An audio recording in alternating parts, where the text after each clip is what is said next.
அனைவருக்கும் இனிய மாலை வணக்கம். நான் உங்கள் பாஸ்கர் மேக்ஸ் யூடியூப் சேனல். இன்றைக்கி நம்ம என்ன பார்க்க போகிறோம் அப்படின்னு கேட்டிங்கன்னா, ராமானுஜம் டெஸ்ட் பேட்ச் நம்ம அகாடமியில் போயிட்டுருக்கு. கிட்டத்தட்ட ஒரு 7 பேட்ச் போயிட்டுருக்கு. அதில் எவ்ரி சண்டே வந்து பார்த்தீங்கன்னா ஃபுல் டெஸ்ட்டு. இன்றைக்கி 23வது டெஸ்ட்டோட ஆன்சருக்கு தான் பார்க்க போகிறோம். ஸோ இந்த வாரம் வந்து இதோட லாஸ்ட்டு நம்ம முடிச்சுக்கிறோம். குரூப் 4 வந்து மெயின் எக்ஸாம் இதோட முடிச்சிடுறோம். ஸோ அடுத்த குரூப் 4 எக்ஸாம் வர ஞாயிற்றுக்கிழமை ஆரம்பிக்கிறோம். அது இல்லாமல் ஜூலை 15 அடுத்த டெஸ்ட் பேட்ச் நமக்கு ஆரம்பிக்குதுங்க. அது என்ன அப்படின்னா 2 விதமான பேட்சுங்க. ஒன்று ராமானுஜம் இதே பேட்ச் கண்டினியூ பண்ணலாம் வேணும்னா புதுசாக வரவங்க, இல்லை சார் நாங்கள் வந்து ஆல்ரெடி படித்த ஸ்டூடெண்ட்ஸு எங்களுக்கு கொஞ்சம் எக்ஸ்ட்ரா வேணும், கொஞ்சம் இன்னும் டிஃப்ரெண்ட்டாக கஷ்டமாக வேணும் அப்படின்னா வேலன் அப்படின்னு சொல்லிட்டு டாப்பர் பேட்ச் மட்டும் ஒன்று ஆரம்பிக்கிறேங்க. அது வெறும் 50 டெஸ்ட்டு தான் இருக்கும். மொத்தமே ஒரு 50 டெஸ்ட்டு தான் இருக்கும். ஒவ்வொரு டாபிக் ஒன்று வந்து ஷெட்யூல் அனுப்புகிறேன் பாருங்கள். ஜூலை 15 அது ஸ்டார்ட் ஆகுது. ஓகேவா? அது கொஞ்சம் அட்வான்ஸாக இருக்குங்க. இந்த ராமானுஜம் பேசிலேருந்து படிக்கிற மாதிரி இருக்கும். அது கொஞ்சம் அட்வான்ஸாக கொஞ்சம் புதுசான கொஸ்டின்ஸ் நிறைய இருக்கும். ஸோ ஆல்ரெடி படித்த மாணவர்களுக்கு அது கொஞ்சம் ஈஸியாக இருக்கும். ஓகேவா? சரி, இன்றைக்கி டெஸ்ட் 23ஓட ஆன்சருக்கு தான் நம்ம இன்றைக்கி பார்க்க போகிறோம். ரைட், ஃபஸ்ட்டு கொஸ்டின் பாருங்கள். வட்டி விகிதம் 5% 4% குறைந்தால் ஒருவருக்கு ஆண்டு எளிய வட்டி 200 குறைவாக கிடைக்கும் எனில் அந்த நபரின் மூலதன முதலீடு எவ்வளவு? இப்போது 5லேருந்து 4% குறையுது. எவ்வளோ ஆண்டு அதெல்லாம் கொடுக்கல. ஆண்டு கொடுத்தாங்கன்னா ஆண்டை பெருக்கணும். அதனால் அதுதான் வட்டி. இங்கே எவ்வளோ 1% குறையுது. சப்போஸ் இங்கே எதனா ஆண்டு கொடுத்தாங்கன்னா அந்த ஆண்டை எடுத்து போயிட்டு 1 கூட பெருக்கிட்டு அதான் வட்டி. நமக்கு தெரியும் தனி வட்டி அப்படின்னாலே என்ன அர்த்தம்னோம்னா எண்ணையும் ஆறையும் பெருக்கிறது தான் சமம்ன்றது உங்களுக்கு தெரியும். அதானே? இங்கே எண்ணு எதுவுமே இல்லைன்னா 1 எடுத்துக்கிறோம். 6 எவ்வளோ 1% குறையுது. அப்போ இந்த 1% தான் 250. அவ்வளோதாங்க. 1% தான் 250. அசல் கேட்குறாங்க இன்ட்டு 100. அவ்வளோதாங்க. 250 100ஆல் பெருக்குனா 2 ஜீரோ சேர்த்துக்குங்க. 25,000 சரியான ஆன்சர். ஸோ பி தான் சரியான ஆன்சர். பார்த்துக்குங்க. இது ஈஸியாக எல்லோரும் போட்டிருப்பீங்க. ஆனால் அடுத்த கேள்வி பாருங்கள், டிஃப்ரெண்ட்டான கேள்வி. அதாவது நல்லா கவனிக்க. ஆண்டுக்கு 10% வட்டி விகிதத்தில் 2/5 ஆண்டுகளுக்கு 8,000 தொகைக்கு எளிய வட்டிக்கும் கூட்டு வட்டிக்கும் இடையே உள்ள வித்தியாசம் என்ன அப்படின்னு கேள்வி கேட்குறாங்க. பாருங்கள், தனி வட்டிக்கும் கூட்டு வட்டிக்கும் வித்தியாசம் 1 வருஷத்துக்கும் கிடைக்கலாம், 2 வருஷத்துக்கு கிடைக்கலாம், 3 வருஷத்துக்கு கொடுப்பாங்க, 4 வருஷத்துக்கு கொடுத்துருக்காங்க. தனி வட்டிக்கும் கூட்டு வட்டிக்கும் வித்தியாசம் ஃபார்முலாலாம் எல்லோரும் எல்லாருக்கும் தெரியும். ஆனால் 2/5 ஆண்டுக்குன்னு கேட்டால் எப்படி போடுவாங்க அப்படின்னா, நிறைய பேர் இதை பெரிய கணக்காக போட்டிருப்பீங்க. எப்படி 8,000க்கு முதல்ல 2/5 தனி வட்டி கண்டுபிடிப்பாங்க, 8,000க்கு கூட்டு வட்டி கண்டுபிடிப்பாங்க, ரெண்டுத்துக்கு வித்தியாசம் எடுத்து போட்டால் அது என்ன கொஞ்சம் இப்போ லென்த்தியாக போடலாம், அப்படி போட்டு ஆன்சர் கொண்டு வரலாம். ஆனால் இங்கே ஷார்ட்கட்டில் நான் சொல்கிறேன் பாருங்கள். என்ன அப்படின்னு கேட்டிங்கன்னா, முதல்ல இந்த 8,000 எடுத்துக்கிட்டேன். ஓகேவா? இதுக்கு எவ்வளோ அப்படின்னு கேட்டிங்கன்னா முதல்ல 10%. இங்கே முதல் 2 ஆண்டுகள் எடுத்துக்கலாமா? 2 ஆண்டுகள் அப்படின்னா என்ன? 10/100 இன்ட்டு 10/100 என்ன தெரியுதுங்களா ஃபார்முலா? 2 ஆண்டுகள் அப்படின்னா PR/100 ஹோல் ஸ்கொயர் அப்படின்னு போடுவோம் இல்லையா? அதில் போட்டிருக்கேன். இது சுருக்குங்க. 2 0 2 0 அடுத்து இந்த 2 0 2 0 அப்போ 80 ரூபா ஒரு வட்டி கிடைக்குது. அந்த 80 ரூபா இங்கே வச்சுக்கிட்டேன். இது 2 வருஷத்துக்குன்னா இது முடிஞ்சு போச்சு. பட் 2/5 அப்படின்னு கேட்டாங்கன்னா இங்கே பாருங்கள். அடுத்தது இந்த 80 ரூபாய்க்கு நான் என்ன பண்ணுறேன் அப்படின்னு கேட்டிங்கன்னா,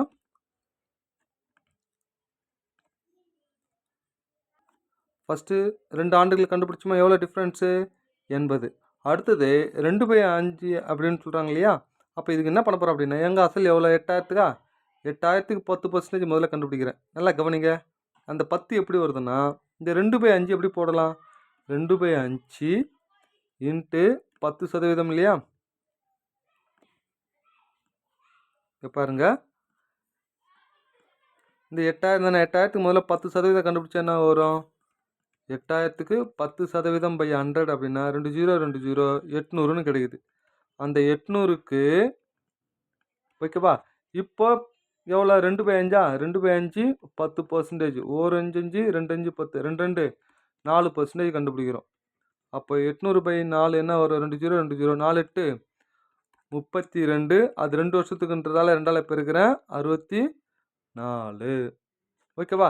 ஸோ இந்த 80 கூட ஒரு 64 ஆட் பண்ணுறோம். முதல்ல பாருங்கள், 80ன்றது 2 ஆண்டுகளுக்கு. அடுத்தது இந்த 2/5 ஆண்டுகளுக்கு ரெண்டுமே கண்டுபிடிக்கணுன்றதுக்காக நான் என்ன பண்ணுறேன், இந்த 8,000க்கு 10% கண்டுபிடிச்சா 800 வருது. 800க்கு மறுபடியும் நான் என்ன பண்ணுறேன், இந்த 2/5 ஆண்டுகளுக்கு கண்டுபிடிக்கிறேன். எவ்வளோ அப்படின்னு கேட்டிங்கன்னா, 1 5 5 2 5 10 2 2 4 ஸோ 4% கண்டுபிடிச்சேன். 4/100 4 8 32. அது 2 வருஷங்கிறதால 2ஆல் பெருகிட்டேன். இப்போ ஃபைனலாக ஒன்று என்ன கண்டுபிடிக்கணும் அப்படின்னு கேட்டிங்கன்னா, இங்கே பாருங்கள் எவ்வளோ?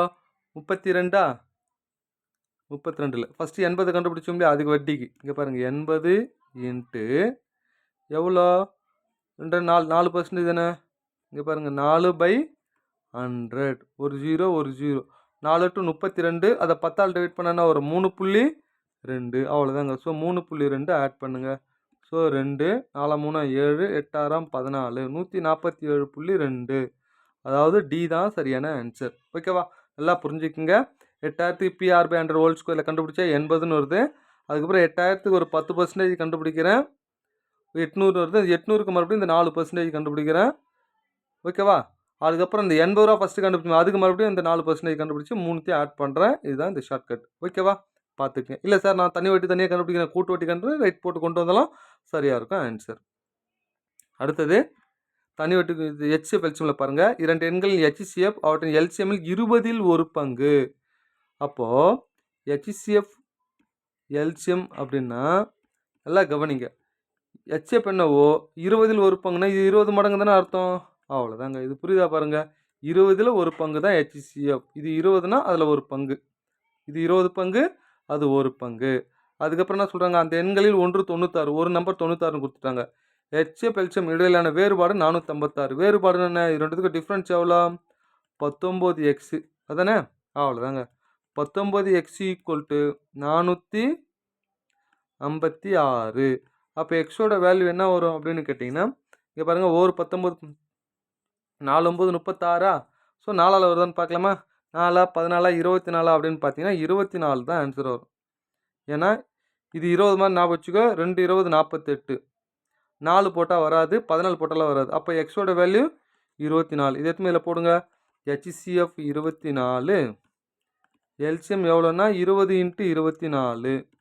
அவ்வளோதான் சார். நமக்கு தெரியும் HCF எல்சிஎம் தெரிஞ்சு போச்சு. ஒரு நம்பர் 96னா மற்றொரு நம்பர் நம்மளுக்கு வேணும். மற்றொரு நம்பர் Y வேணும்னா மேலே 20 24 × 24 கீழே 96.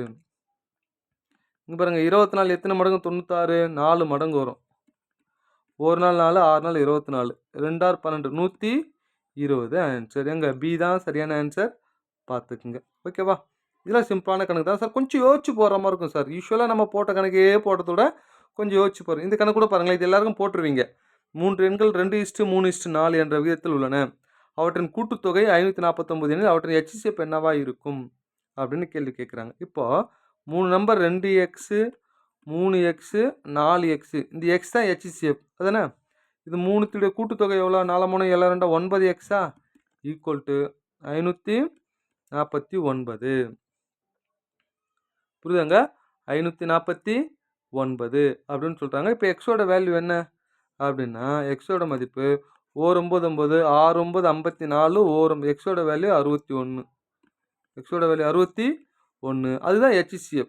ஏன்னா நல்லா புரிஞ்சுக்குங்க, ஒரு எக்ஸோட மதிப்பு தான் 61, ஏன்னா எக்ஸோட வேல்யூ தான் HCF. அவ்வளோதான், முடிஞ்சு போச்சுங்க. அப்போ ஆன்சர் என்னென்னா 61 தான் சரியான ஆன்சர். எங்கே இருக்குது, டி தான் சரியான ஆன்சர், பார்த்துக்குங்க. ஓகேவா, நெக்ஸ்ட்டு அடுத்தது இது கொஞ்சம் டிஃப்ரெண்ட்டான கொஸ்டின் சார். HCF எல்சிஎம்ல 2 எண்களின் பெருக்கல் பலன் 1890. எண்கள் 3 மற்றும் 4ஆல் வேறுபடுகிறது. நல்லா கவனிங்க. XY 2 நம்பரை பெருக்கிறது வேல்யூ எவ்வளோ அப்படின்னா 1890. இந்த 2 நம்பரோட டிஃப்ரென்ஸ் என்னவாக இருக்கணும், 3ன்னு வரணும். டிஃப்ரென்ஸ் எவ்வளோ வரணும், 3 வரணும். இது எப்படி பிரிக்கலாம் அப்படின்னு கேட்டிங்கன்னா கொஞ்சம் நல்லா கவனிங்க. இதெல்லாம் வந்து குவாட்ரேட்டிக் ஈக்குவேஷன் மாதிரி கொண்டு வந்தெல்லாம் சிரமம். 1890 189 × 10ன்னு பிரிக்கலாம். 189 9ஆல் வகுப்படும் இல்லையா. இது 9ஆல் பிரித்து என்ன வரும், இங்கே பாருங்கள், 21 × 9 × 10 5 × 2ன்னு பிரிக்கலாம். ஓகேவா, இப்போ பாருங்கள், இது ரெண்டுத்தையும் பெருக்கிற 5 9 45, 2 21 42. பாருங்கள், 5 9 45, 2 21 42. இது ரெண்டுத்துக்கு டிஃப்ரென்ஸ் எவ்வளோ, 3 வருதா. அவ்வளோதாங்க, 2 நம்பரை கண்டுபிடிச்சிட்டுங்க. ஸோ இது மாதிரி ஷார்ட்டாக போட பிரிச்சோம்னா எதை மாற்றி மாற்றி பெருக்கி பார்க்கணும். சரி, 2 நம்பரை பெருக்குனா இந்த நம்பர் வரும், கூட்டோம்னா 3 வர மாதிரி பார்த்தா டிஃப்ரென்ஸ் 3 வர மாதிரி என்னென்னா மாற்றி மாற்றி பெருக்கி பார்க்குறேன். அவ்வளோதாங்க. இப்போ 45க்கும் 42க்கும் என்ன பண்ணணும், எல்சிஎம் எடுத்தோம்னா 630 வரும். எல்சிஎம் எடுக்க உங்களுக்கு தெரியும் எல்லாருக்குமே. ஏன்னா இங்கே பாருங்கள், இது எதாவது டிவைட் ஆகும், 45 42. ஓகேவா, இதுவும் 3ஆல் டிவைட் ஆகும், இதுவும் 3ஆல் டிவைட் ஆகும். டிவைட் பண்ணிகிட்டே வந்தீங்க அப்படின்னு கேட்டிங்கன்னா 630 ஆன்சர். எல்சிஎம் எடுத்தோம்னா 630 அப்படின்னு ஆன்சர் கிடச்சிரும், பார்த்துக்குங்க. ஓகேவா, அடுத்தது ஒரு வகுப்பில் உள்ள ஆண் குழந்தைகள் எண்ணிக்கைக்கும் பெண் குழந்தைகள் எண்ணிக்கைக்கும் வித்தியாசம் 2:5. 10 ஆண்கள் குழந்தைகள் வகுப்பை விட்டு வெளியேறி 20 பெண்கள் வகுப்பில் புதிதாக சேர்ந்தால் வகுப்பில் உள்ள ஆண் குழந்தைகள் விகிதம் 4:25 என மாறுகிறது. ஓகேவா? ஆண் மற்றும் பெண் ரெண்டுமே தான் வரும். ஓகேவா? இங்கே பாருங்கள், new ratio of boys and girls இந்த கிளாஸ் பிகம் 4:25 அப்படின்னு கொடுக்குறாங்க. அப்போது இங்கே பாருங்கள், 2x டிவைட் 5x அதானே ரேஷியோன்றது. இப்போ எவ்வளோ வெளியேறாங்க? -10 + 20. புது ரேஷியோ 4 டிவைட் 25. அவ்வளோதான் சார். இதுலேருந்து எக்ஸோட மதிப்பை கண்டுபிடிச்சி இதில் போட்டால் எது 2xல் போட்டால் ஆண்கள் கிடைக்கும், 5xல் போட்டாங்கன்னா பெண்கள் கிடைக்கும். இதை கிராஸ் மல்டிப்ளை பண்ணுங்கள். 2 25 50x 250 equal to 4 5 20x plus 4 20 80. இதை உள்ள கொண்டு வாங்க. 50ல் 20x போச்சுன்னா எவ்வளோ? 30x. இது அந்த பக்கம் 28 5 33 ஒரு 0 ஒரு 0 ஒரு 0. அப்போ எக்ஸோட மதிப்பு 11 அப்படின்னு கிடைக்குது. ஓகேவா? அவ்வளோதாங்க. இது இது கூட பெருங்கன்னா 22, இது கூட இருக்குன்னா 55. அப்போ என்ன கேட்குறேன்? ஆண் குழந்தைகள் எவ்வளோ? 22 தான் சரியான ஆன்சர். ஓகேவா? பார்த்துக்கேன். ரேஷியோவில் கொஞ்சம் டிஃப்ரெண்ட்டான கொஸ்டின், கொஞ்சம் யோசிச்சு போகிற மாதிரி தான். இதெல்லாம் தான் போடுற கேள்வி தான். ஓகேவா? அடுத்தது 7வது கேள்வி பாருங்கள். ஒரு நிறுவனத்தில் ஆண் மற்றும் பெண் உறுப்பினர்கள் விகிதம் 4:5. ஆண்கள் எண்ணிக்கை 80%, பெண்கள் எண்ணிக்கை 60% ரெண்டுமே அதிகரிக்கிறது. பாருங்கள், 4 × 180/100. பெண்கள் எண்ணிக்கை எவ்வளோ? 5 × 160/100. அதிகரிக்கிறதுனா 100 கூட கூட்டி போடணும், குறையுதுன்னா 100லேருந்து கழிச்சு போடணும். இதுக்கு ரேஷியோ எடுக்கிறேன், கேன்சல் ஆகிடுச்சு. ஒரு 0 ஒரு 0 கேன்சல் ஆகிடுச்சு. ஒரு நாள் 4 4 நாள் 16. இங்கே பாருங்கள், 2 2 4 9 2 18. அப்போ இங்கே 9ன்னு வரும். இங்கே என்ன இருக்குது? 5 ஒரு 2 எவ்வளோ? 2 10. டி தான் சரியான ஆன்சர். ஓகேவா? பார்த்துக்குங்க. அடுத்தது டைம் அண்ட் ஒர்க்கில் டிஃப்ரெண்ட்டான கொஸ்டின் சார். இது கொஞ்சம் யோசிச்சு தான் போடணும். ஸோ கொஞ்சம் எப்பவுமே வித்தியாசமாக ஒரு கேள்வி கேட்கணும். இப்போ தொழிலாளி ஏ மற்றும் பியோட செயல்திறன் எஃபிஷியன்சி ரேஷியோ, ஏவுக்கும் பிக்கும் எஃபிஷியன்சி ரேஷியோ எவ்வளோன்னா 5:3. அதுக்கப்புறம் என்ன சொல்கிறாங்க? மூன்றாவது பி மற்றும் சியுடன். அப்போது பி + சி எவ்வளோ முடிக்கிறாங்க? 12. அடுத்து பாருங்கள், ஏ மற்றும் சி வேலை செய்யும்போது 9. அப்போ ஏ மற்றும் சி எவ்வளோ? 9 நாளில் முடிக்கிறாங்கன்னா அப்போ சி மட்டும் எவ்வளோ நாளில் முடிப்பாங்க? ஒய் நாளில் முடிக்கிறாங்க. அதை கண்டுபிடிச்சிட்டு வர ஆன்சரை 3ஆல் டிவைட் பண்ணிவிட்டு சொல்லணும். புரியுதுங்களா? இப்போ நான் இதை எப்படி போகிறேன்றதை மட்டும் கொஞ்சம் நல்லா கவனிங்க. ஏபிசியோட, அதாவது ஏபியோட எஃபிஷியன்சி தெரியுது. அடுத்து பி + சி இருக்குது, ஏ + சி வந்து டேட்டை கொடுத்துட்டாங்க எத்தனை நாளில் முடிப்பாங்கன்றது. இப்போ என்ன கேள்வி கேட்குறாங்க அப்படின்னா, நான் என்ன பண்ண போகிறேன்? இந்த 5 3 12 9க்கு நான் என்ன பண்ணுறேன்? எல்சிஎம் எடுக்கிறேன். பாருங்கள், 12 9 மட்டும் எடுக்கக்கூடாது. இது 5 மடங்கு, இது 3 மடங்கு இருக்கு இல்லையா? இதையும் சேர்த்து எல்சிஎம் எடுத்தோம்னா 180ன்னு வருங்க எல்சிஎம். இது எடுக்கலாம் 5 3 12 9. இப்போ பாருங்கள், பி + சி ஏ + சி 12 9. இது ரெண்டுத்துக்கு எல்சிஎம் எடுத்தா 180ன்னு வருதா? இது ரெண்டுத்துக்கு மட்டும் இல்லை, இது ரெண்டுத்துக்கு 36ன்னு வந்துடும். ஆனால் 5க்கு 3க்கு இந்த 12 மொத்தத்துக்கு சேர்த்து எடுக்கிறேன். இந்த 180 12ஆல் டிவைட் பண்ணால் என்ன வரும் அப்படின்னு கேட்டிங்கன்னா 15ன்னு வரும். இது 20ன்னு வரும். ஓகேவா? இப்போது நல்லா கவனிங்க. இப்போ நான் என்ன பண்ண போகிறேன் அப்படின்னு கேட்டிங்கன்னா, ஏ எவ்வளோ? 5x, பி எவ்வளோ? 3x. ஓகேவா? இங்கே பாருங்கள், நடுவில் போகிற மாதிரி தானே எஃபிஷியன்சி. ஏவோட வேல்யூ 5x + சி = 20. புரியுதுங்களா? புரியுதாங்க? ஏவோட வேல்யூ 5 மடங்கு 5x + சி = 20. இதில் சியோட வேல்யூ ஒன்றா 20 - 5x. நெக்ஸ்ட்டு இதில் வரலாமா? பியோட வேல்யூனா 3x. 3x + C = 15. சியோட வேல்யூ 15 - 3x. இப்போ ரெண்டுத்துக்கும் சி ஈக்குவலா? இப்போ ரெண்டுத்தையும் ஈக்குவல் பண்ணுங்கள். இதையும் ஈக்குவல் பண்ணி எக்ஸோட வேல்யூ கண்டுபிடிங்க. 20 - 5x 15 - 3x. எக்ஸ் இந்த கொண்டு வா,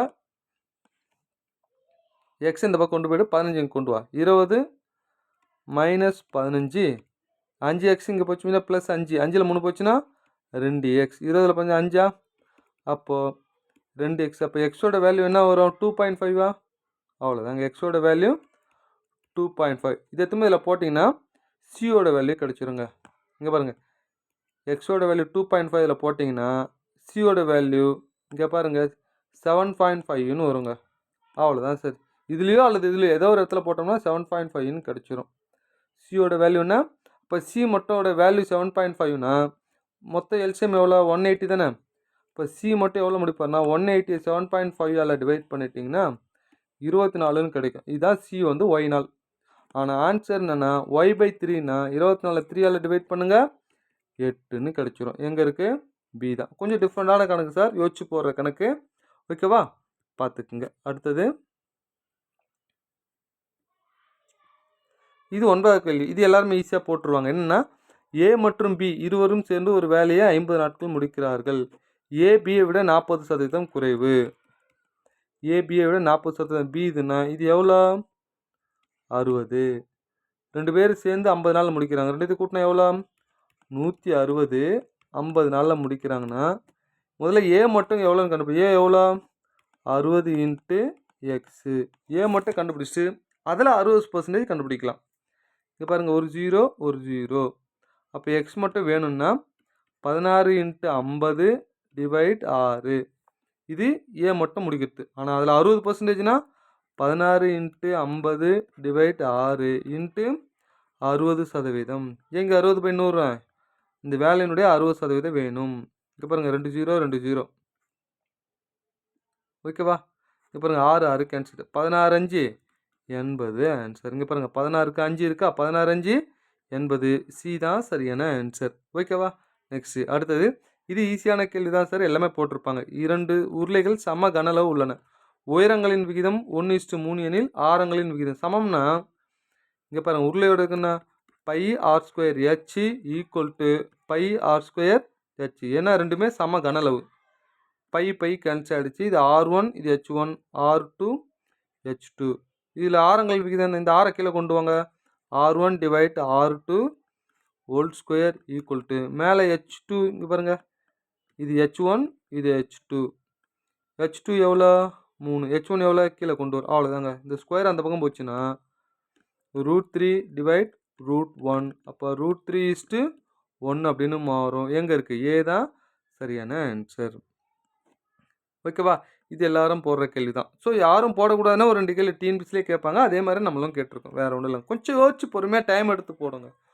ஒரு கனச்செவ்வகத்தின் நீளம், அகலம், ஆழம் ஆகியவற்றின் கூடுதல் கொடுத்துட்டாங்க. இது என்ன? L into B into H எவ்வளோ? 19. அதன் மூலைவிட்டம்னா என்னங்க? எல்லாம் யோசிச்சுக்கோங்க. ஒரு ரூமில் வைக்கப்படக்கூடிய மிகப்பெரிய ஏணியின் நீளம், மிகப்பெரிய கம்பி நீளம்லாம் கேட்டிருப்பாங்க. என்ன? L square B square H square equal to 5√5. மூலைவிட்டத்துடைய நீளம். ஓகேவா, இப்போ ரெண்டுத்தையும் ஸ்கொயர் பண்ண என்ன வரும்? L square B square H square. இதை ஸ்கொயர் பண்ணால் 25. இது ரூட் ஓடிடும். 25 125. இப்போ அதனோட மொத்த பரப்பு என்னன்னு கேட்குறாங்க. கனச்செவ்வகத்தில் மொத்த பரப்பு ஃபார்முலா என்ன? 2 டைம்ஸ் ஆஃப் எல்பி பிஹெச் அதனால் ப்ளஸ் ஹெச்எல். இதில் சப்ஸ்டியூட் பண்ணுங்கள். இங்கே பாருங்கள், நமக்கு ஒரு ஃபார்முலா தெரியும். L B H whole square equal to L square B square H square plus 2 times of LB plus BH plus HL. So இதோட வேல்யூ தான் நம்ம கண்டுபிடிக்கணும். அப்போ இதோட வேல்யூ எவ்வளோ? 19. 19 ஸ்கொயர் 361. இதோட வேல்யூ எவ்வளோ? 125. இது இந்த பக்கம் கழிங்க, 125. அவ்வளோதாங்க. 2 times of LP PH HL. 361 125 கழிச்சோம்னா 236ன்னு ஆன்சர் கிடைச்சிரும். இதான் சி தான் சரியான ஆன்சர். ஓகேவா, நெக்ஸ்ட்டு அடுத்தது 12வது கொஸ்டின்ஸ் பாருங்கள். ஒரு சதுரத்தின் பரப்பளவும் ஒரு வட்டத்தின் பரப்பு, இது ப்ரீவியஸ் இயர் கொஸ்டினில் கேட்டது கேள்விங்க, சமம் எனில் வட்டத்தின் ஆரம் 14 சென்டிமீட்டர் இருந்தால் சதுரத்தின் தோழ அளவு என்ன இருக்கும் அப்படின்னு கேட்குறாங்க. சதுரம்னா எவ்வளோ? ஏ ஸ்கொயர். வட்டத்துடைய ஆரம் எவ்வளோ? 14. சதுரத்தின் வட்டத்துடைய பரப்பளவு என்ன? பையா ஸ்கொயரா? 22/7 14 இன்ட்டு 14. பாருங்கள், 1 7 2 14. So 22 into 14 2 28. ரெண்டுத்தையும் பெருக்குங்க. ரெண்டுத்தையும் பெருக்குனீங்கன்னா என்ன ஆன்சர் வரும் அப்படின்னு கேட்டிங்கன்னா 616ன்னு வரும். ஸோ ஏ ஸ்கொயர் 616னா ஏவோட மதிப்பு என்ன? 600 சம்திங்கில் இருக்குது, 25ன்னு வரும். ஏன்னா 30 வராது, 900, 20 வந்தால் 400, 5 125. ஸோ 25 தான் தோராய அளவுன்னு கேட்குறாங்க. 25 தான் சரியான ஆன்சர். ஓகேவா? அப்போ பி தான் சரியானது, பார்த்துக்குங்க. அடுத்தது 13வது கொஸ்டின்ஸ் பாருங்கள். இதுவும் ப்ரீவியஸ் இயர் கொஸ்டின்ஸுங்க. நன்கு கலைக்கப்பட்ட ஒரு சீட்டுக்கட்டிலிருந்து ஒரு ராஜா, ஒரு ராணி, ஒரு படை வீரர், ஒரு ஜாக் வருவதற்கான நிகழ்த்தகம் என்னென்னா, மொத்தம் 52 சீட்டுக்கட்டில் கிங் எத்தனை இருக்கும்? 4 இருக்கும். குயின் எத்தனை இருக்கும்? 4 இருக்கும். ஜாக் எத்தனை இருக்கும்? 4 இருக்கும். ஓகேவா? இப்போ 1 நாள் 2 நாள் 8 3 நாள் 12 அல்லதுன்னு வந்தால் எல்லாத்தையும் கூட்டிக்கணும். 4/52, 4/52, 4/52. எதனா காமனாக இருந்தால் கழிக்கணும். ஏன்னா இது எல்லாமே காமன் கிடையாது. இதுக்கு கிங்கு குயின்னு எல்லாமே தனித்தனி டிஃப்ரெண்ட்டானது. அப்போ 12/52 4ஆல் 3 நாள் 12, 13 நாள் 52, 3/13 சரியான ஆன்சர். ஓகேவா? நெக்ஸ்ட்டு அடுத்தது 14வது கேள்வி பாருங்களேன். இது ஒரு பெரிய 10th புக்கில் இருக்கிற கொஸ்டின்ஸு, ஒரு பெரிய கேள்வியான்னு எல்லாம் நினைப்பாங்க. சார் இது எப்படி சார் போகிறது அப்படின்னு. ஒன்றுமே சிம்பிளுங்க. சப்ஸ்டியூஷன் மெத்தட் யூஸ் பண்ணுங்கள். எக்ஸுக்கு 1ன்னு எடுத்துங்களேன், மொத்தம் நம்பராக மாறிடும். பாருங்கள், 25 -30 + 29 -12 + 4 இது மொத்தம் கூட்டிங்கன்னா 16ன்னு வரும். இது ஸ்கொயர் ரூட் தானே வரும், 4ன்னு வரும். என்ன எடுத்தேன்? எக்ஸுக்கு 1ன்னு எடுத்துக்கிட்டேன். அவ்வளோதாங்க. 1 எடுத்துமே கீழே ஆப்ஷன் 4 ஆப்ஷனில் 1 போடுங்க. எங்கே 4 வருது பாருங்கள். இதில் 1 போட்டால் வருமா? 4 வராது. இதில் 1 போடுங்க, 5 - 5 0ன்னு வரும். இதுவும் கிடையாது. இதில் 1 போடுங்க, 5 2 7, 7 3 போச்சுன்னா 4. இதாங்க ஆன்சர். ஓகேவா? இதில் 1 போடுங்க, 5 3 8, 8ல் 2 போச்சுன்னா 6ன்னு வரும். இதுவும் கிடையாது. அப்போ என்ன ஆன்சர்? ஸோ இதுதான் ஆன்சர். பாருங்கள், 10th புக்கில் இருக்கிற கணக்கு இப்படி போட்டிருக்குன்னு. அடுத்தது 15வது கொஸ்டின். ஒரு சதுரங்க பலகை செஸ் போர்டில் மொத்தம் எத்தனை செவ்வகங்கள் உள்ளன? ரெக்டாங்கிள் அப்படின்னு கேட்குங்க. அப்போ 1 கியூப், 2 கியூப், டாட் +8 கியூப். அவ்வளோதாங்க. ஸ்கொயர் எத்தனை சதுரம்னு கேட்டால் ஸ்கொயரில் போடணும், செவ்வகம்னு கேட்டால் கியூப்னு போடணும். இதுக்கு என்ன formula? n × n+1/2 whole square. 8 × 9/2 whole square. 2 2 4 2 8 4 36, 36 square. 36 square போட்டால் 1296. எங்கே இருக்குது? சி தான் சரியான ஆன்சர். ஓகேவா? அடுத்தது 16வது கொஸ்டின்ஸ். கீழ்கண்டத்தோட வரிசையில் தவறான உறுப்பு. பல ஆங்கிளை யோசிச்சு பார்ப்போம், வராது. ஆனால் ஏபிசியில் லைனாக எழுதிட்டு, புரியுதுங்களா, இதுக்கு ஒவ்வொன்றுத்துக்கு நம்பர் கொடுங்க. ஏபிசி லைனாக இது ஆருக்கு என்ன வரும்? 18ன்னு வரும். ஓகே, எக்ஸுக்கு 24 வரும், டிக்கு 20ன்னு வரும், எஸ்ஸுக்கு 19ன்னு வரும். அப்போ இந்த இருக்கிற எல்லா நம்பரையும் கொடுத்து பாருங்கள், எல்லாமே இரட்டைப்படையில் வரும். எஸ் மட்டும் தான் ஒற்றைப்படையில் வரும். அப்போ எஸ் தான் சரியான ஆன்சர். ஓகேவா? அடுத்த கேள்வி பாருங்கள். சியோட வேல்யூ 6. சி நான் 3வது எழுத்து, அதை 2ஆல் பெருக்கிறேன். பி எவ்வளோ? 2. இ வந்து 5, 5 2 7, அதை 2ஆல் பெருக்கினா 14. எல்லோட வேல்யூ 12, அதுனா அதை 2ஆல் பெருக்கினா இது. அதே மாதிரி இது எல்லாத்தையும் கண்டுபிடிக்கணும். எல்லோட வேல்யூ என்ன? 13, அது 2ஆல் பெருக்கினா என்ன வரும்? எல் 12, 2ஆல் பெருக்கினா 24. யூவோட வேல்யூ என்ன? 22, அது 2ஆல் பெருக்கினா 44. ஜியோட வேல்யூ எவ்வளோ? 7, அது 2ஆல் பெருக்கினா 4 + ஒரு 14, 7 14. சார் ஜி வந்து 7, அது 2ஆல் பெருக்கிட்டேன். ஏவோட வேல்யூ 1, அது 2ஆல் பெருக்கிட்டேன். மறுபடியும் ஜி எவ்வளோ? 14. இ வந்து 5, அது 2ஆல் பெருக்கிட்டா 10. அவ்வளோதாங்க, 10. இதை மொத்தம் கூட்டி பாருங்கள், 120ன்னு ஆன்சர் கிடச்சிரும். கோடிங் டீக்கோனில் இது ஒரு டிஃப்ரெண்ட்டான கொஸ்டின்ஸ். 120ங்க, 240ன்னு போகிறோம் பாருங்கள். ஏ தான் சரியானது, 120. அடுத்து இது ஒரு கோட் லாங்குவேஜ், இது ஒரு டிஃப்ரெண்ட்டான கொஸ்டின் சார். இது ஈஸி தான், ஈஸியாக கண்டுபிடிச்சிருங்க. கம்பேர் பண்ணணும். இது ரெண்டுத்தில் என்ன ரிப்பீட் ஆகுது? இது ரெண்டுத்தில் என்ன ரிப்பீட் ஆகுதா? இல்லை. இது ரெண்டுத்தையும் பாருங்கள், என்ன ரிப்பீட் ஆகுது? HEE. இதில் என்ன ரிப்பீட் ஆகுது? ஃப்ளவர்ஸ். அதானே? அப்போது நல்லா கவனிங்க. Flowers HEE. இது HEE. அப்போ என்ன கேட்குறாங்க? இந்த ஃப்ளவர்ஸுக்கு தெரிஞ்சு போச்சு. என்னது? HEE. இங்கே ரெட் இருக்கா? ரெட் என்பது சிக்கு. அப்போ இதுக்குன்னு தெரிஞ்சு போச்சு. என்னது? SIK அப்படின்னு தெரிஞ்சு போச்சு.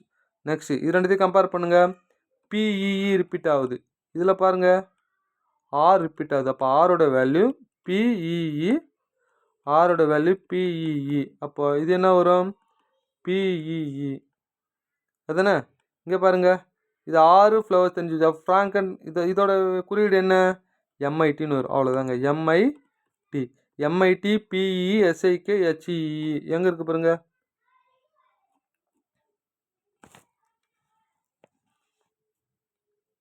இங்கே பாருங்கள். எம்ஐடி எம்ஐடி ஹெச்இஇ இல்லை. அடுத்து எங்கே வருது பாருங்க.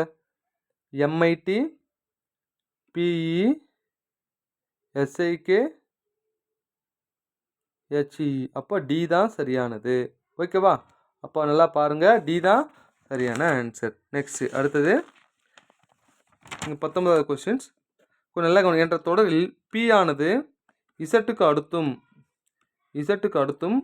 பிக்கு முன்னதாகவும் இது மாதிரி எத்தனை முறை வந்துள்ளதுன்னு கேட்குறாங்க. இசட் இங்கே பாருங்கள். பி இங்கே இருக்கா, இது எடுத்துக்கூடாது. பி இங்கே இருக்குது, முன்னாடி இசட்டுக்கு பின்னாடி என்னு இருக்குது, இதுவும் எடுத்துக்கூடாது. இந்த பி எடுத்துக்கூடாது, இந்த பியும் எடுத்துக்கூடாது. இங்கே பாருங்கள். இந்த பி எடுத்துக்கலாமா? எடுத்துக்கலாம். ஏன்னா முன்னாடி இசட்டுக்கு பின்னாடி பி இருக்குது. இந்த பி எடுத்துக்கூடாது, இந்த பியும் எடுத்துக்கூடாது, இந்த பியும் எடுத்துக்கூடாது. அதானே? நெக்ஸ்ட்டு இந்த பி பாருங்கள். இசட்டு முன்னாடி இருக்குது, பின்னாடி பி இருக்குது, எடுத்துக்கலாம். இந்த பி எடுத்துக்கூடாது. இது பாருங்கள். முன்னாடி இசட்டுக்கு பின்னாடி பி. அப்போது 1 2 3. அப்போ 3 முறை வந்துள்ளது. ஓகேவா? பார்த்துக்க சார். அடுத்தது சுரேஷ் ஒரு சிறுவனுடன் புகைப்படத்தை சுட்டி காட்டி, அவன் என் அம்மாவின் ஒரே மகனின் மகன். என் பையன் தான் அது. அதானே? நல்லா பார்க்கும்போது தெரியுது. படம் போகிறோம் பாருங்க. இது சுரேஷ். ஒரு பையன் யாருன்னா என் அம்மாவின் ஒரே மகனா சுரேஷ் தான். மகனின் மகன். இதுதான் அந்த பையன். அப்போது சுரேஷுக்கு அந்த பையன் யார்? சுரேஷ் அந்த பையனுக்கு யார் அப்படின்னா ஃபாதர், அப்பா தான் சரியான ஆன்சர். ஓகேவா? நெக்ஸ்ட்டு அடுத்தது பசில்ஸில் ஒரு சம் பாருங்கள். ஏபிசிடி என 5 பேர் ஒரு பெஞ்சில் இருக்காங்க. கொஞ்சம் நல்லா கவனிங்க. 1 2 3 4 5. ஏ பிக்கு அருகில். அப்போ ஏவும் பியும் பக்கத்தில் இருக்காங்கன்னு அர்த்தம். ஏபி இதை மாற்றி கூட போடலாம், பிஎன் கூட போடலாம். அடுத்தது சிடி அருகில் இருக்காங்க. சிடி அருகில் இருக்காங்க. டி பெஞ்சின் இடது முனையில் இருக்கும் யூவுடன் அமர்ந்துள்ளை. டி பெஞ்சின் இடது முனையில் இருக்கும் ஈயுடன் யார் அமரல? டி பெஞ்சின் இடது முனையில் இருக்கும் ஈயுடன் அமர்ந்திருக்கவில்லை அப்படின்னு சொல்கிறாங்க. சி வலதுபுறத்தில் 2வது இடத்தில் உள்ளது. வலதுபுறம் 1 2. இது யார்? சி.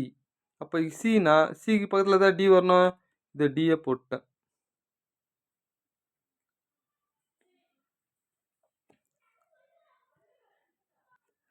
இங்கே என்ன சொல்கிறாங்க பாருங்க. டி பெஞ்சின் இடது முனையில் இருக்கும் ஈவுடன் அமர்ந்திருக்கவில்லை. ஓகேவா? அதுக்கப்புறம் சி வலதுபுறத்திலிருந்து 2வது இடத்தில். இது பாருங்க. ஒன்றுனா போடுறேன். சி வலதுபுறத்திலேருந்து 2வது அப்படின்னு சொல்லிட்டாங்க. இப்போ ஏபியை கண்டிப்பாக இங்கே தான் போட்டாகணும். ஏன்னா இங்கே போட முடியாது. அப்போ சி பக்கத்தில் என்ன வரும்? இங்கே டின்னு வரும். அதானே? அடுத்து ஏ என்பவர் பி மற்றும் இக்கு வலதுபுறம் இருக்காரு. ஏ என்பவர் பி மற்றும் இக்கு. அப்போ 2 பேருக்கு ஈல யார் இருக்கா? ஏ இருக்கா. அவ்வளோதாங்க. இப்போ என்ன கேள்வி கேட்குறாங்க? ஏ எந்த நிலையில் அமர்ந்திருக்கிறார்? ஏ பிக்கும் சிக்கும் நடுவே. எங்கே இருக்குது? Between B and C. இதான் சரியான ஆன்சர். ஓகேவா? சிம்பிளானது தான், போடலாம் எல்லாருமே. அடுத்தது ஒரு பகடையோட 4 நிலைகள் கொடுக்கப்பட்டுள்ளது எனில் ஏயின் எதிர்பக்கம் என்ன அப்படின்னு கேட்குறாங்க. ரெண்டுத்தையும் பாருங்கள். ஏ ரிப்பீட் ஆகுது. எது மறைக்கப்பட்டிருக்கு? பி இருக்குது, சி இருக்குது, டி இருக்கு, இல்லை இ இருக்குது, எஃப் இருக்குது. அப்போ ஏவோட எதிர்பக்கம் என்ன? டி தான் சரியான ஆன்சர். ஓகேவா? இதை கிளாக் வைஸில் போட்டு கண்டுபிடிச்சாலும் அதே தான் ஆன்சர் வரும். பார்த்துக்குங்க. அடுத்தது இங்கே பாருங்கள். ஒரு பசில்ஸ் கணக்கு. PQRSTUVW மொத்தம் 8 பேர் இருக்கிறாங்க. ஒரு 8 பேர் நான் வரைகிறேன். கொஞ்சம் 1 2 3 4 5 6 7 8 அப்படின்னு நான் போடுறேன். ஃபஸ்ட்டு பாருங்கள். டீயின் வலதுபுறத்தில் 2வதாக பி இருக்காரு. இப்போ டீயோட வலதுபுறம் 2வதாக யாருக்கு? 1 2 யார் இங்கே இருக்கா? பி இருக்கா? டி என்பது ஆர் மற்றும் விக்கு இடையே. இந்த ஆர் மற்றும் வி, ஆர் இங்கே போடலாம், வியும் போடலாம். சப்போஸ் நான் இங்கே வி போகிறேன், இங்கே ஆர் போகிறேன். சப்போஸ் இங்கே ஆர் போட்டால் அடுத்த லைன் வரும்போது டக்குன்னு மாற்றிக்கணும். புரியுதுங்களா? சரி, போட்டாச்சு. எஸ் என்பது பியின் அருகில் இல்லை. இதை மட்டும் நான் என்ன பண்ணுறேன் அப்படின்னு நிறுத்துறேன். ஏன்னா இதில் லிங்க் பண்ண முடியல. எஸ் என்பது பியின் அருகில் இல்லை அப்படின்றாங்க. கண்டிப்பாக இங்கே என்னது? எஸ் வரக்கூடாது. அப்போ இங்கே எஸ் வரலாம், இங்கே எஸ் வரலாம், இங்கே எஸ் வரலாம். நான் புரியுதா இல்லை? இங்கே மட்டும் எஸ்ஸு வரக்கூடாது. ஏன்னா பிக்கு அருகில் இல்லை அப்படின்னு சொல்கிறாங்க. யூ என்பது வியின் அருகில் உள்ளது. அப்போது வி என்பது யூவின் அருகில். வி இங்கே இருக்குதுன்னா கண்டிப்பாக இங்கே என்ன வரணும்?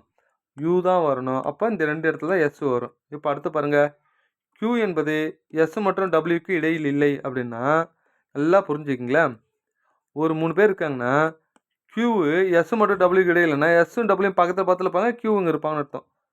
அப்போ எஸ்ஸும் டபிள்யூ எங்கே இருக்கலாம்? ஒன்று இங்கே எஸ் இருக்கலாம், டபிள்யூ இருக்கும். இங்கே எஸ் இருக்கும், டபிள்யூ இருக்கும். இப்போ அடுத்து பாருங்கள், டபிள்யூ என்பது யூ மற்றும் எஸ்ஸுக்கு. இப்போ டபிள்யூ யூ மற்றும் எஸ்ஸுக்குன்னா கண்டிப்பாக இங்கே எஸ் வந்தாகணும், இங்கே டபிள்யூ வந்தாகணும். அவ்வளோதான் சார், ஃபுல்லாக போட்டோம் பாருங்கள். ஓகேவா? பின்னொற்றில் எது அருகில் இல்லை? ஆர்வி அருகில் இருக்குதா பாருங்கள், ஆறு வி அருகில் இல்லை. அப்போ இதான் சரியானது. புரியுதா? யூவி பாருங்க, யூவி பக்கத்தில் இருக்கு. ஆர்பி பாருங்க, ஆர்பி பக்கத்தில் இருக்கு. QW பாருங்க,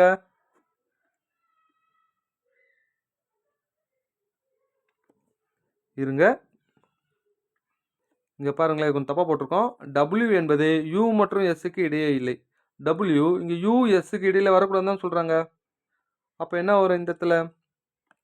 இங்க பாருங்க, இது Wன்னு வரும், இது Sன்னு வரும், இங்க Qன்னு வரும். அவ்வளோதாங்க. ஏன்னா இந்த இடத்துல U மற்றும் Sக்கு இடையில W வரக்கூடாது. W தூக்கி என்ன போட்டேன், அவ்வளோதான், முடிஞ்சு போச்சுங்க. இப்போ பாருங்க, QW இருக்கா? QW இருக்கு. அப்போ என்ன தான் வரும் அப்படின்னு கேட்டிங்கன்னா RV தான் சரியான ஆன்சர். ஓகேவா? நெக்ஸ்ட்டு அடுத்தது 24. இதை விஷுவல் ரீசனிங்கில் ஒரு கொஷின்ஸ் கேட்டிருக்காங்க. வடிவத்தை நிறைவு செய்யும் உருவத்தை அடையாளம் காணவும் அப்படின்னு சொல்கிறாங்க. இது கொஞ்சம் நல்லா கவனிங்களேன், இந்த கோடை அப்படியே கவனிங்க. ஓகேவா? இங்கே பாருங்கள், இதுக்கு அப்படியே ஆப்போனண்ட்டில் இப்படி இங்கே ஒரு லைன் வருதுன்னா இங்கே ஆரம்பிச்சுக்கிறாங்க, அதே நடுவில் இங்கே ஆரம்பிச்சிருக்காங்க. தெரியுதா கோடு? அதே மாதிரி இங்கே ஆரம்பிக்கிறோன்னா இந்த லைன் வருதுன்னா இங்கே ஆரம்பிச்சுக்கிறாங்கன்னா அதே மாதிரி என்ன பண்ணோம், இங்கே ஆரம்பிக்கிறேன். இங்கே ஆரம்பிக்கிறது எது அப்படின்னு பார்த்தீங்கன்னா இந்த பக்கம் லெஃப்ட் ஹேண்ட் சைடில் இது மட்டும் தான். 2 தான் சரியானது. அப்போ இதான் ஆன்சர். ஓகேவா? அடுத்தது லாஸ்ட்டு கேள்வி. டைஸில் ஒரு டிஃப்ரெண்ட்டான கொஷின்ஸ். இது மாதிரி படம் கேட்டாலே, கணக்கு கேட்டாலே நான் என்ன பண்ணுங்க, படம் போட்டுக்குங்க. 6 பக்கத்தை காட்டுற மாதிரி ஒரு படம் போட்டுக்குங்க. ஸோ இதுக்கு எதிர்பக்கம் தனியாக ஒன்று போட்டுக்குங்க. இதுக்கு இது எதிர்பக்கம், இதுக்கு இது எதிர்பக்கம். இது மட்டும், இதுக்கு எதிர்பக்கம் எது? இது. சரி, 2 என்பது 3க்கு எதிர்.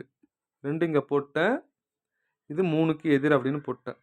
மற்றும் 4 6க்கு அருகில். 2 என்பது 3க்கு எதிராகுது. 4 மற்றும் 6, 4 6 அது எங்கே வேணால் போடலாம். இப்போ 4 6 இங்கே வரலாம், இங்கே 6 இங்கே வரலாம், 6 இங்கே வரலாம், எப்படி வேணால் வரலாம். புரியுதா? அடுத்தது வேறு என்னென்ன நம்பர் வரணும்? 3 3 என்ன நம்பர் வரும்? என்ன நம்பர் இல்லை, 1 இல்லையா? அப்போ 1 5 வரலாம், 1 5 வரலாம். அப்போ கீழ்கண்ட கூற்று எது உண்மையாக இருக்க வேண்டும் அப்படின்னு கேட்குறாங்க. 1 என்பது 5க்கு எதிரானது. நல்லா இந்த படத்தை அப்படியே மடிங்களேன். ஓகேவா? 1 5 பக்கத்தில் இருக்கும். ஏன்னா இது பாரு, இந்த படத்தை அப்படியே மடிக்கிறேன், இந்த படத்தை அப்படியே மடிச்சேன்னா ப்ராக்டிக்கல் வச்சு பாருங்க. 1 5 பக்கத்தில் இருக்குது, எதிரானன்னு சொல்கிறாங்க, இது கிடையாது. ஓகேவா? 4 என்பது 6க்கு எதிரானது. இந்த 4 6 பக்கத்தில் தான் வரும். இங்கேயும் வரலாம், இங்கேயும் வரலாம், பக்கத்தில் வரலாம். அப்போ எதிரானதுன்னு சொல்ல முடியாது, அருகிலும் வரலாம். 4 என்பது 2 மற்றும் 6க்கு அருகில் உள்ளது. நான் என்ன சொன்னேன்? 4 6க்கு அருகில்னு சொல்லி எதிர் கூட வரலாம்னு சொன்னேன்னா அப்போ இதுவும் கிடையாது. அப்போ என்ன ஆன்சர்னா டி தாங்க. 1 என்பது 2 மற்றும் 3க்கு அருகில் இருக்கும். 1 என்பது 2 மற்றும் இது 2 இந்த பக்கம்னா இதுக்கு ஆப்போசிட்டில் 3 இருக்கும். கண்டிப்பாக 2க்கு 3க்கு வந்து 1 தான் இங்கே வரும். இதை பார்த்தாலும் 2க்கு 3க்கும் இருக்கும். அப்போ இதுதான் டி தான் சரியானது. ஓகேவா? வாழ்த்துக்கள். தேங்க்யூ.